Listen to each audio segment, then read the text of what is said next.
नमस्कार, मराठ्यांची तलवार या वृत्तवाहिनीच्या वतीनं सर्वांचे स्वागत। शिर्डी लोकसभेची नवनियुक्त खासदार यांचा महाविकास आघाडीच्या वतीने श्रीरामपूर येथे भव्य सत्कार करण्यात आलाय। श्रीरामपूर येथील आमदार लहू कानडे यांचे यशोधन कार्यालयात खासदार भाऊसाहेब वागचौरे हे 2024च्या निवडणुकीत प्रचंड मतांनी निवडून आल्याबद्दल श्रीरामपूर शहर व तालुक्यातील महाविकास आघाडीच्या वतीनं भव्य सत्कार करण्यात आलाय। कार्यक्रमाच्या अध्यक्षस्थानी आमदार लहू कानडे होते। यावेळी महाविकास आघाडीतील काँग्रेस पक्षाचे अरुण पाटील नाईक, ज्ञानेश्वर मुरकुटे, सचिन गुजर तसेच तालुक्यातील असंख्य कार्यकर्ते तसेच शिवसेना ठाकरे पक्षाचे सचिन बडदे, संजय छल्लारे, अशोक थोरे व असंख्य सैनिक उपस्थित होते। या प्रसंगी अनेक कार्यकर्त्यांनी आपले मनोगत व्यक्त केले। आमदार लहू कानडे यांनी मार्गदर्शन केलं।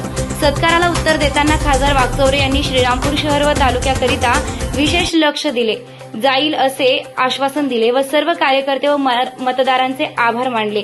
मराठ्यांची तलवार न्यूज चॅनल करिता कॅमेरामन मोहसिन शेखसह वृत्त संपादक मायकल मुनतोडे, श्रीरामपूर।